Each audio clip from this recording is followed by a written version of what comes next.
बिस्मिल्लाहिर्रहमानिर्रहीम। तमाम तारीफ़ें उस अल्लाह के लिए है जो नेक लोगों का वली है और वो यकता है, तमाम मखलूक़ात का माबूद बरहक है। और मैं गवाही देती हूँ हमारे आका मोहम्मद मुस्तफ़ा सल्लल्लाहु अलैहि वसल्लम अल्लाह के बंदे और उसके रसूल है। अस्सलाम वालेकुम वरहमतुल्लाहि वबरकातुहू। उम्मीद है आप सब खैरियत से होंगे।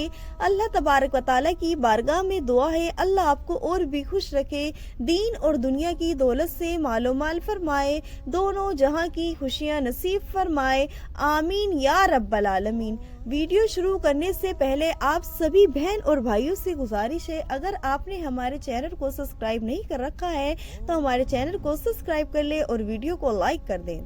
अब मैं आपको बताऊंगी, बहुत सारे बहन और भाइयों को शिकायत रहती है कि हम दुआ मांगते हैं, हमारी दुआ कबूल क्यों नहीं होती। दुआ सबकी कबूल होती है मगर मांगने का कुछ तरीका अलग होता है। एक शख्स ने हजरत अली रज़ी अल्लाह ताला अन्हु से पूछा, ए अली मेरी दुआ कबूल क्यों नहीं होती। तो हजरत अली रज़ी अल्लाह ताला अन्हु ने फरमाया, जब आप दुआ में 3 चीज याद रखोगे तो इंशाल्लाह आपकी दुआ जरूर कबूल होगी। सबसे पहली तो बात यह है कि जो गायब इंसान हो उसके लिए अगर आप दुआ मांगोगे, अपनी दुआ में याद रखोगे तो इंशाल्लाह आपकी दुआ जरूर कबूल होगी। अल्लाह के नबी सल्लल्लाहु अलैहि वसल्लम ने फरमाया कि जिस गायब के लिए वो दुआ मांगता है उसकी दुआ जरूर कबूल होती है।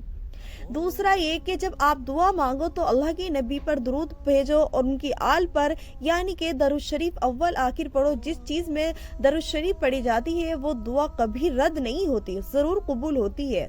जब उसके वक्त आने से पहले उसकी दुआ जरूर कबूल होती है। तीसरी बात यह है कि अपनी दुआ में अल्लाह के नबी सल्लल्लाहु अलैहि वसल्लम को याद रखा करो।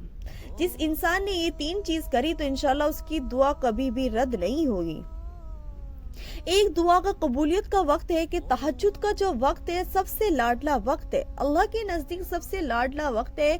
उसमें कुछ इंसान तो सोने की तैयारी करते हैं और कुछ सो जाते हैं, और कुछ इंसान अपनी मीठी नींद को गवाकर अल्लाह की बारगाह में खड़े हो जाते हैं, अल्लाह के सामने झुक जाते हैं, अल्लाह के सामने गिड़गिड़ा कर दुआ मांगते हैं तो उनको दुआ उनकी जरूर कबूल होती है। अल्लाह कहता है जब तहज्जुद का वक्त होता है, अल्लाह दुनिया वालों से कहता है कि कौन है जो मांगने वाला जिसको मैं अता करूं, कौन है जो मेरे से अपनी मगफिरत करे, मैं उसकी मगफिरत को, जो मेरे से अपनी गुनाहों की मगफिरत मांगे मैं उसकी गुनाह माफ करूं, कौन है मुझसे जो रोजगार लेने वाला जिसको मैं रोजगार दूं, अगर कोई है तो आओ।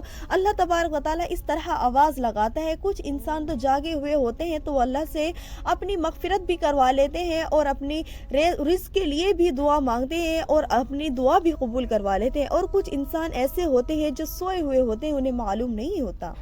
ये तहज्जुद का वक्त बड़ा नजदीक अल्लाह के लिए बहुत कबूलियत का वक्त है। जब अल्लाह के सामने कोई अपनी आजिज़ी बयान करता है और अपनी आजिज़ी बयान दुआ मांगते हुए जब अल्लाह के सामने कोई अपने 2 आंसू निकालता है और आजिज़ी बयान करके दुआ मांगता है तो इंशाल्लाह अल्लाह उसकी दुआ कभी भी रद्द नहीं करता। दूसरा वक्त यह है कि जब आप दुआ मांगो, अगर आप सजदे की हालत में दुआ मांगो तो इंशाल्लाह वो भी दुआ कबूल होती है, क्योंकि इंसान के लिए सब अपने सर झुकाना किसी के लिए आसान बात नहीं है। वो किसी के सामने जो इज्जतदार होता है अपने सर को ऐसे फख्र के साथ उठा के रखता है, और जब वो अल्लाह के सामने सर झुका कर दुआ मांगता है तो अल्लाह को बहुत मोहब्बत आती है, बहुत प्यार आता है कि मेरे बंदे ने मेरे आगे सर झुकाया है और दुआ मांग रहा है, तो वो भी दुआ जरूर कबूल होती है।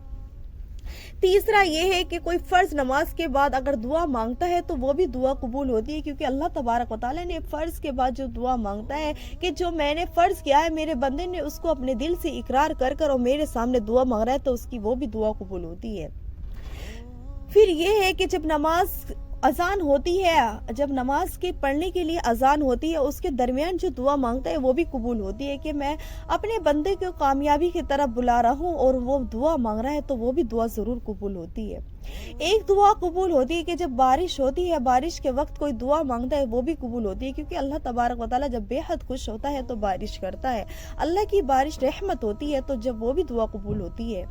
और एक दुआ कबूल होती है जब आप सफर में रहते हो तो आपकी दुआ वो भी कबूल होती है।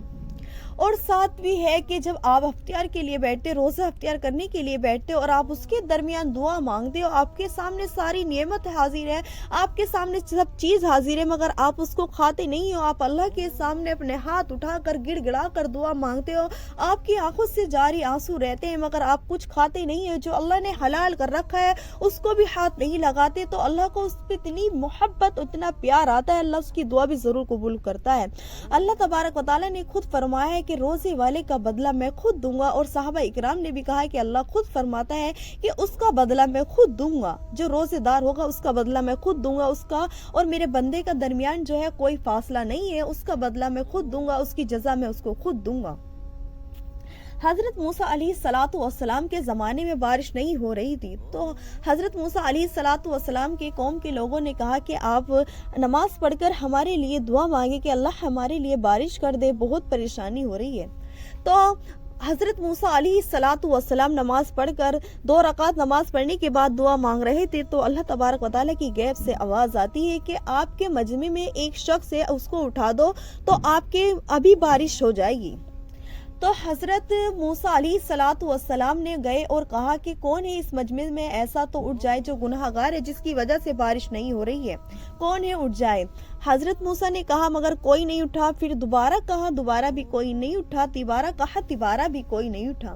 تو اس شخص نے ایسا کرا کہ اپنے لفظ بھی نہیں لائے، من ہی من میں اللہ سے دعا مانگ لی اور اپنی مغفرت طلب کروا لی، اور اللہ کے سامنے جو اپنی معافی تھی وہ طلب بھی کر لی، تو اللہ نے تبھی بارش کر دی، کوئی بھی نہیں اٹھا۔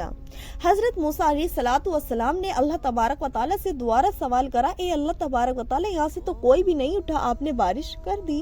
تو اللہ تبارک و تعالیٰ فرماتے ہیں کہ میرے بندے نے مجھ سے معافی طلب بھی کر لی، میں اس سے راضی ہو گیا، اس نے مجھ سے راضی کر لیا، تو میں نے اس کو معاف کر دیا اور میں نے بارش اسی وقت برسا دی۔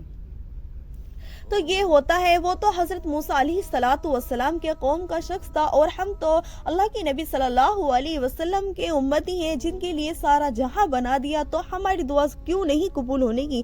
ہماری بھی قبول ہوگی انشاءاللہ، اگر آپ بتائے ہوئے طریقے سے دعا مانگو گے، اس طرح مانگو گے، تو انشاءاللہ آپ کی دعا ضرور قبول ہوگی۔ اللہ تبارک و تعالیٰ کی بارگاہ میں دعا ہے کہ اللہ تبارک و تعالیٰ ہمیں کہنے سننے سے زیادہ عمل کرنے کی توفیق عطا فرمائے۔ وآخر الدعوانا الحمدللہ رب العالمین۔ امید ہے آپ کو ویڈیو پسند آئی ہوگی، ویڈیو پسند آئے تو ویڈیو کو لائک کر دینا اور چینل کو سبسکرائب کر دینا۔ السلام علیکم ورحمۃ اللہ وبرکاتہ۔